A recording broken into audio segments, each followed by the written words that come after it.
आप देख रहे हैं न्यूज़ नाउ 24/7। ताज़ा खबरों के लिए हमारे साथ बने रहें। शमा बेगम नाम की एक युवती अपने घरवालों के साथ फिरोजाबाद जिलाधिकारी कार्यालय पर धरने पर बैठी। युवती का कहना है कि मेरे ससुराल वालों ने मेरे पति को कहीं गायब कर दिया है और मेरे घरवालों के ऊपर उनके अपहरण का मामला दर्ज करवा दिया है। युवती ने कहा कि मैं चाहती हूं कि मेरे पति वापस आ जाएं। पीड़ित महिला का कहना है कि उन्हें पता चला है कि उनके पति अपने बैंक खाते से अंगूठा लगाकर पैसे निकालते हैं। अगर वो जिंदा नहीं होते तो बैंक से पैसे कैसे निकाले जाते। या तुम डीएम साहब के यहाँ कार्यालय बैठी हो, क्या क्यों धरने बैठी हो? मैं इसलिए बैठी हूँ कि मुझे इंसाफ चाहिए। काहे का इंसाफ चाहिए? मेरे ससुराल वालों ने मेरे ऊपर मेरे पति को भगा दिया और मेरे घर वालों के ऊपर अपराध का इल्जाम लगा दिया कि हम लोगों ने अपराध किया और गायब कर दिया। मैं चाहती हूँ मेरे पति आ जाए। तो आप इसके लिए अधिकारियों से नहीं मिली? मैं बहुत मिली, मैं सबसे मिली, पुलिस वालों से, एसपी से, सबसे। तो सबने मुझे बस धमकी दे रहे हैं, गालियाँ वगैरह, गंदी गंदी गाली वगैरह। रामगढ़ थाने जा रही हूँ तो बरैन थाने कह रहे हैं कि बरैन थाने जाओ। बरैन थाने जा रही हूँ तो रामगढ़ थाने कह रहे हैं। और बरैन थाने जाती हूँ तो वो लोग मुझे पकड़ने की धमकी देते हैं। तो कहते हैं क्या अब किसी तुम आई तो तुम्हें जेल पहुँचा देंगे। यहाँ कब से बैठी हो तुम? यहाँ तो मैं आज ही बैठी हूँ। वहाँ मैं परेशान हुई, मेरी कोई सुनवाई नहीं हो रही है। और यहाँ तक मैंने स्टेट में जी बैंक खाते का वो निकालवा लिया है, खाता जिससे वो अंगूठे से पैसे निकाल लिया है। जी बताएं, तो अभी कोई सुनवाई नहीं हो रही है। पीड़ित महिला के वकील का कहना है कि पीड़िता ने 2021 में अपने ससुराल वालों के खिलाफ दहेज का मुकदमा पंजीकृत कराया था। उसके बाद से इसके ससुराल वालों ने पीड़ित महिला के घरवालों पर महिला के पति के अपहरण और हत्या का मामला दर्ज करवा दिया।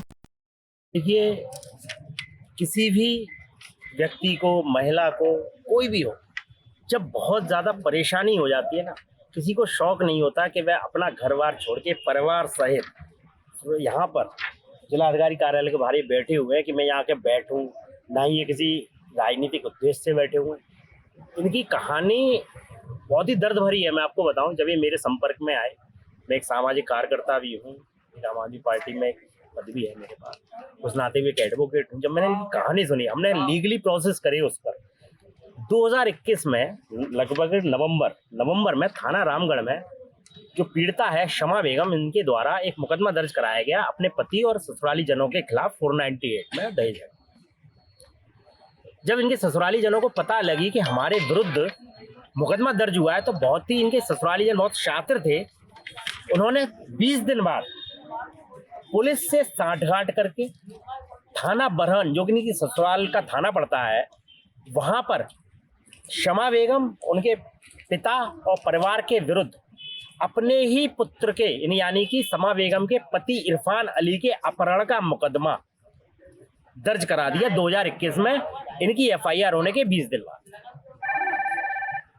उस एफआईआर पर पुलिस द्वारा इनको और इनके परिवार को परेशान किया जाने लगा, क्योंकि आप सभी जानते हैं कि आईपीसी 366 जो है, या अपहरण का जो मुकदमा है, वो संज्ञेय अपराध है। और यदि किसी व्यक्ति को गायब कर लिया जाए तो ये तो बहुत ही अपराध हो गया। तो पुलिस को मालूम था ये क्योंकि मुकदमा झूठा लिखाया गया है, इसलिए सिर्फ इनको घर आकर परेशान करते थे, फोन पे परेशान करते थे। और आज तक 2021 से 2024 हम लोग खड़े हुए हैं, अप्रैल महीने, आज 1 अप्रैल है, और जिसको कि हमारी भारतीय अप्रैल फूल कहते हैं लोग। मुझे लगा कि आज का दिन कि दोनों थानों की पुलिस, थाना रामगढ़ की और थाना बरहन की पुलिस, इस पीड़ित को अप्रैल फूल बना रही है। क्योंकि 498 के मुकदमे में यदि मैं बात करूं तो 2 वर्ष तक चार्जशीट यानी कि आरोप पत्र 173(3) का दाखिल नहीं किया गया। जबकि आरोप पत्र दाखिल किया तो उसमें से पति का नाम ही निकाल दिया गया, सिर्फ इस आधार पर कि आपके विरुद्ध में आपके पति को अपहरण करने का मामला दर्ज है। और ना ही थाना बरहन पुलिस द्वारा, आईओ द्वारा अभी तक कोई भी आरोप पत्र न्यायालय में दाखिल किया गया, ना ही उस पर कोई अंतिम रिपोर्ट लगाई गई, और ना ही अभियुक्त, जो कि शमा बेगम अभियुक्त है, उनके अनुसार उनको गिरफ्तार किया गया। तो ये रिश्ता क्या कहलाता है ये समझ में नहीं आ रही ससुराली जनों का और पुलिस का साठगांठ का। माननीय न्यायालय में हमने जांच के लिए, एक निष्पक्ष जांच के लिए आवेदन भी दिया था लगभग 6 महीने पहले। 6 महीने से हमारे न्यायिक मजिस्ट्रेट महोदय ने कई बार एसओ साहब को तलब भी करा, आईओ को तलब किया, लेकिन अभी तक आईओ साहब हाजिर नहीं हुए। बार बार यही कह रहे हैं कि विवेचना जारी है, विवेचना जारी है। इसी दरमियान पीड़िता द्वारा रो धो के, जो कि हमें बताया गया कि बरहन बैंक से अपने पति का जो बैंक खाता इनके पास था, आधार कार्ड था, उसके आधार पर स्टेटमेंट निकलवा के लाया गया, और जिससे कि पता चलता है एविडेंस से कि उस स्टेटमेंट के अनुसार इनका पति जीवित है और अंगूठा लगा लगा कर पैसा निकाल रहा है, और नए स्टेटमेंट के मुताबिक वह आज कहीं नौकरी कर रहा है जिसकी सैलरी भी आ रही है। इतना सब साक्ष्य होने के बाद न तो बरहन पुलिस कोई काम कर रही है, न थाना रामगढ़ की पुलिस काम कर रही है, और ना ही इस पीड़िता को, समा बेगम को न्याय मिल पा रहा है, न न्याय के मंदिर में न्याय। इसीलिए आज ये मजबूर है, जिसका कि ये संक्षेप में विवरण है। आखिर क्या अब इसको न्याय मिल पाएगा या नहीं मिल पाएगा, ये तो हमारा प्रशासन और शासन ही तय कर सकता है। महिला न्याय के लिए आज जिलाधिकारी कार्यालय परिसर में धरने पर बैठी। फिरोजाबाद से संजीव कुमार की रिपोर्ट।